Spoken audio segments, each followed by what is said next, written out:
చంద్రబాబు నాయుడు గారు, పవన్ కళ్యాణ్ గారు, అలాగే మోడీ గారు ముగ్గురు నాయకత్వంలో ఏర్పాటైనటువంటి ఈ కూటమి ప్రభుత్వం శాంతి భద్రతలను కాపాడేటువంటి పోలీసు విధి నిర్వహణకి కొత్త పోకడలో నడిపిస్తున్న పరిస్థితులను మనం చూస్తున్నాం.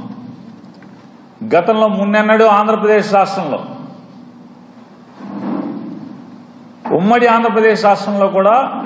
ఏ రోజు కూడా చూడనటువంటి పోలీసు విధి నిర్వహణలో కొత్త పోకడల్ని ఇవాళ ఈ కూటమి ప్రభుత్వంలో వీళ్ళ ముగ్గురు కలిసి నడిపిస్తున్న పరిస్థితులు మనం చూస్తున్నాం. పాత రోజుల్లో బీహార్ రాష్ట్రంలో, ఉత్తరప్రదేశ్ రాష్ట్రంలో అక్కడ ఇటువంటి ప్రభుత్వ ప్రేరేపిత హింసను మనం చూస్తున్న పరిస్థితులను మనకి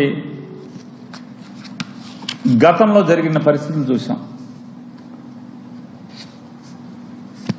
గతంలో ఏదైతే హింస, మరీ ప్రత్యేకించి రాజకీయ హింస పట్టపగ్గాలు లేని పరిస్థితిలో ఉత్తరాది రాష్ట్రాల్లో ఎక్కడెక్కడైతే జరిగినాయో ఇవాళ ఆ రాష్ట్రాలు కూడా చాలా బాగుపడినాయి. ఆ పాత సంఘటనల్ని, నేర సంఘటనల, రాజకీయ నేర సంఘటనలన్నీ కూడా మళ్లీ మనకి కళ్ళకు కట్టినట్టుగా ఇవాళ చంద్రబాబు నాయుడు గారు, పవన్ కళ్యాణ్ గారు, మోడీ గారు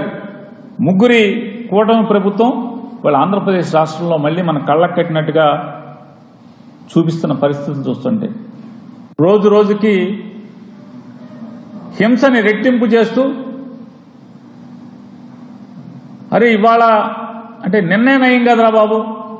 కాళ్ళు చేతులు నరికి వదిలేశారు, నిన్నే నయం కదరా బాబు ఇల్లు తగలబెట్టి వదిలేశారు,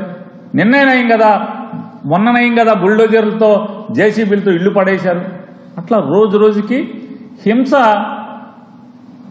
పెంచే పరిస్థితి, అంటే హింసలో కూడా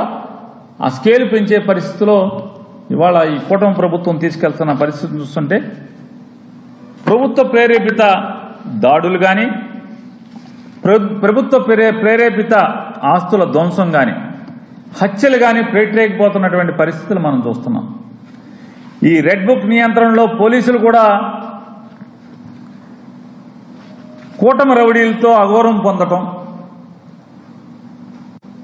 Telugu Desam party, Janasena party, Bharatiya Janata party ఈ ముగ్గురు పార్టీ కార్యకర్తల యొక్క లేదా నాయకుల యొక్క